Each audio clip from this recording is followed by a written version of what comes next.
pagi, salam sejahtera kita semua.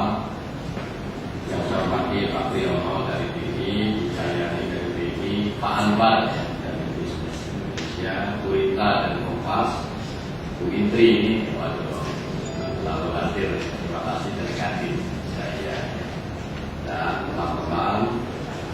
Oh iya, ada dari CEKTIMI Mas ya, kaitannya dan teman-teman sekalian. Kemarin kita sudah rilis inflasi, kemudian hari ini kita rilis satu materi yaitu PDRB, produk domestik regional, atau perkembangan ekonomi Jakarta. Kita memiliki share kontribusi cukup besar bagi PDB Indonesia. Kita lihat pertumbuhan ekonomi Jakarta. Pertama untuk langsung saja ya, G2G ya. Kita lihat. Kalau kita lihat dari tabel di atas, ini adalah pertumbuhan triwulan sampai triwulan 2 ya. Atau apa? Ya, atas itu adalah pertumbuhan Jakarta. Jadi Jakarta masih lebih tinggi dibanding nasional. Jakarta 6,3, nasional di situ tertulis 5,8, sebenarnya 5,81. Tradisinya di ya, ini mohon maaf ya, karena kesalahan ya. Jadi kita lihat selama ini selalu Jakarta leading, masih di atas nasional. Karena apa Jakarta selalu di atas rata-rata pertumbuhan nasional? Karena kita mempunyai beberapa sektor andalan yang menjadi andalan abadi. Sudah beberapa tahun ini, bahkan 10 tahun terakhir tidak berubah, yaitu sektor keuangan, kemudian perdagangan dan jasa.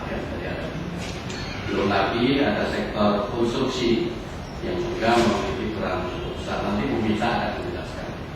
Di samping saya ini Bu Mita, ini Kepala Bidang Statistik Jakarta. Kita lanjutkan. Kemudian kalau kita lihat berdasarkan G2G yang di bawah itu, pada triwulan 2 ini kita mencatat pertumbuhan 2,2%. Nasional 2,1. Artinya apa? Pertumbuhan triwulan 2 dibanding triwulan 1, DKI masih lebih lambat dibanding nasional. Ini juga barangkali juga bisa dipahami karena nasional ini termasuk daerah-daerah yang memiliki basis pertanian. Triwulan 2 ini biasanya merupakan puncak ya daripada panen tanaman pangan. Ini menyebabkan tidak tinggi. Kemudian kita lihat pada laporan berikutnya. Sekarang kita membandingkan dengan beberapa provinsi besar. Kalau kita lihat PDRB Jakarta ini sudah mencapai 304 triliun. Itu sampai miliar, saya singkat triliun. Itu sudah merupakan jumlah terbesar di Indonesia. Kalau persentasenya kita lihat sebelah paling kanan, 304 triliun ini merupakan 16,5% dari 33 provinsi. 16,5%. Ya nanti dari BI juga sudah membayangkan Jakarta ini beredar masih 60. Iya sudah 60 ya. Dulu malah 70 lebih ya. Sekarang dengan otonomi daerah. Jadi PDRB Jakarta ini mempunyai kontribusi 16,5% ya, terhadap nasional. Kemudian kalau terhadap Jawa sendiri 28%. Sebelah kiri. Jadi cukup besar sekali. 1/4 lebih dari kue perekonomian Jawa ini di Jakarta. Padahal penduduk Jawa itu 60% penduduk Indonesia. Penduduk Jawa itu. Jadi luar biasa sekali. Peringkat berikutnya Jawa Barat. Dulu Jawa Barat sebelum Banten dilepas merupakan pesaing berat Jakarta. Bahkan dalam beberapa hal Jawa Barat plus Banten itu menurut Jakarta. Tapi setelah dilepas ini dari Jakarta itu ditentukan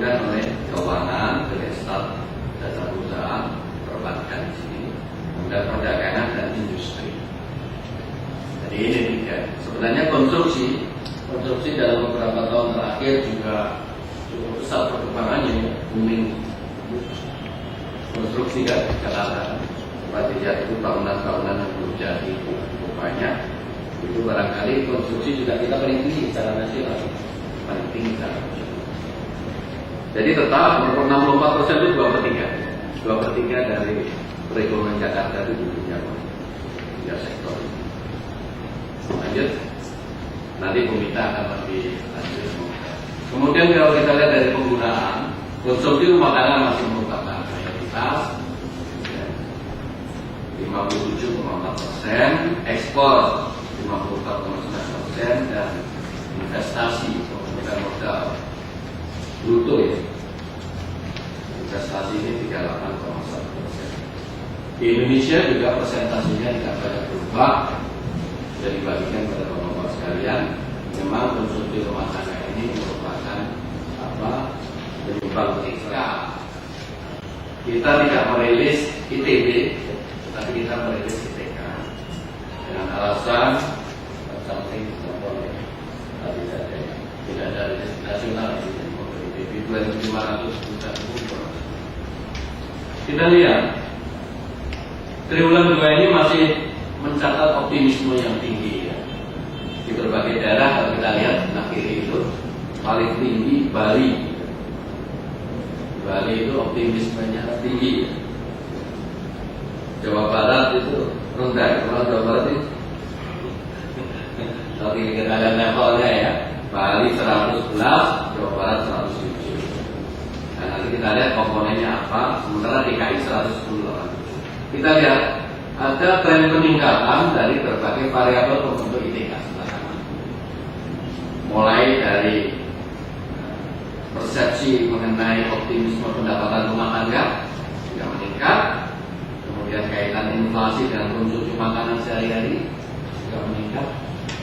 Lupa inflasi Juli kan tinggi, kenapa? Masih optimis.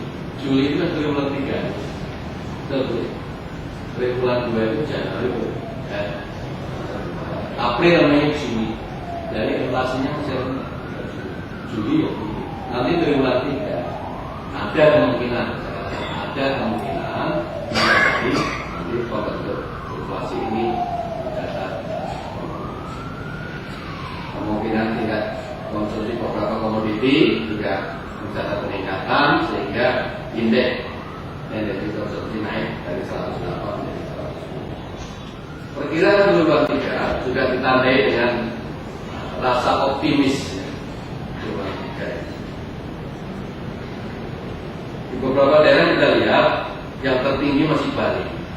Bali ini memang ini pengaruh pembangunan luar biasa di Bali ya. Ada jalan tol di atas, laut, pengembangan bandara dan sebagainya. Kemudian Jakarta peringkat berikutnya kita mencatat 115,4. Ini persepsi. Nah, mudah-mudahan nanti dikontrol dengan hasil survei berikutnya, sehingga perkiraan ini menjadi lebih total sesungguhnya. Terima kasih Bapak. Assalamualaikum warahmatullahi wabarakatuh. Waalaikumsalam. Baik, saya mencoba menyampaikan di bulan 2 ini ada beberapa indikasi perekonomian yang ingin saya sampaikan. Walaupun mungkin kalau teman-teman sudah tahu juga, cuma ini untuk mereview aja. Jadi secara global tahun 2017 belum menampilkan perbaikan yang berarti. Ini kita lihat bahwa IMF dan World Bank melakukan koreksi pertumbuhan ekonomi dunia. Kemudian kondisi di Eropa walaupun ada indikasi membaik, namun belum sepenuhnya pulih. Yang selanjutnya adalah volume perdagangan terkoreksi, kemudian ada beberapa pelemahan nilai mata uang di berbagai zona. Ya, kondisi ini itu juga menekan perekonomian Indonesia utamanya, tentunya juga mempengaruhi perekonomian di Jakarta. Selanjutnya, indikasi dari ekonomi domestik yaitu adanya anomali perubahan cuaca mengakibatkan penurunan produksi beberapa komoditas tanaman, bahan makanan dan perkebunan. Ini memang tidak berpengaruh langsung di Jakarta, tapi tentunya kalau ini mempengaruhi daerah penghasil produksi, ini akan mempengaruhi inflasi bahan makanan yang masuk ke Jakarta. Di triwulan 2 ada liburan sekolah, jadi walaupun belum liburan sekolah itu kan pertengahan Juni gitu ya, tapi ini juga sudah mengindikasikan ada peningkatan tingkat hunian hotel di triwulan 2, terutama di bulan Juni-nya.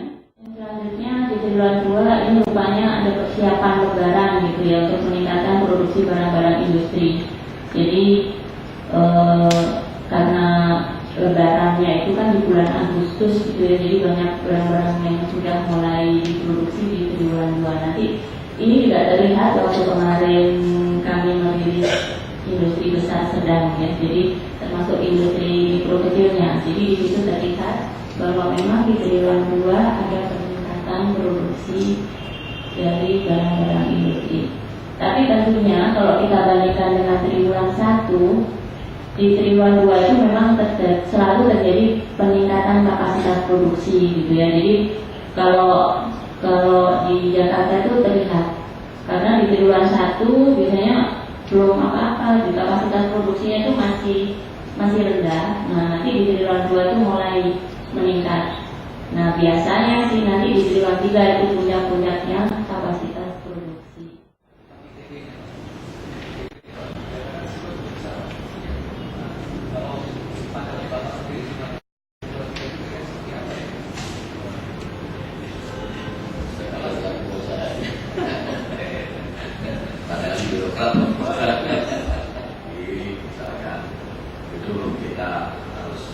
Cermati juga terjadi depresiasi rupiah. Depresiasi rupiah itu sebenarnya sepanjang depresiasinya masih pada tahap yang ditolerir, itu kan bisa meningkatkan ekspor. Produk kita jadi murah, kompet di pasar luar. Hanya masalahnya pasar di luar masih belum tumbuh. Jadi untuk menyerap produk kita agak susah. Sebenarnya semua bisa hikmah itu bisa Satu hal lagi, kita masih punya event-event yang memiliki kemungkinan konsumsi domestik meningkat, yaitu hari-hari besar. Ekonomi kita kan berdasarkan pengeluaran rumah tangga. Hari-hari besar ini masih ada, antara lain apa ya? Idul Adha, terus Natal, Tahun Baru ya. Itu mendorong konsumsi domestik. Bisa jadi kita ketolong di situ tumbuhan. Walaupun tidak bisa dipungkiri, kita tertekan karena depresiasi rupiah, inflasi tinggi, daya beli menurun. Biasanya saya itu selalu membaca jurnal BI sepanjang cadangan devisa masih aman gitu. Saya masih optimis. Kita itu negara lain kena masalah ya, semacam apa itu. Kejadian 98 itu kan belakangan aja kita ya. Thailand sudah itu, tetapi dampaknya kita juga pulih lebih cepat dengan mereka ya. Sebenarnya saya optimis saja. Memiliki exit strategi yang tidak tahu ya, karena ini ibu kota ya. Segala sesuatunya tentunya lebih mudah aksesnya pemerintah pusat ya. Kita selalu selamat gitu menghadapi badai apapun. Kita lihat inflasi Jakarta itu selalu berbeda dengan ya, karena ada BI di situ, katakanlah begitu ya, tapi kan tidak begitu saja. Ada beberapa indikasi seperti itu. Kalau berbicara PKL dengan pertumbuhan ekonomi tentunya ada pengaruh, karena sebagian besar usaha ekonomi itu berdasarkan hasil sensus ekonomi di Indonesia termasuk di Jakarta itu sekitar 80% pelakunya adalah tapi katakan berpengaruh. Hanya masalah kalau masalah PKL ini tidak ditangani secara optimal, itu bisa mengganggu. Misalkan market bisa berjalan stabilitas dengan stabilitas dengan jalur distribusi dan sebagainya. Tapi saya setuju, PKL itu merupakan salah satu elemen ekonomi yang bisa menyelamatkan karena di situ menyerap tenaga kerja, ya, tahan terhadap badai krisis global, dan tentunya dia sangat kompetitif untuk produk-produk konsumen.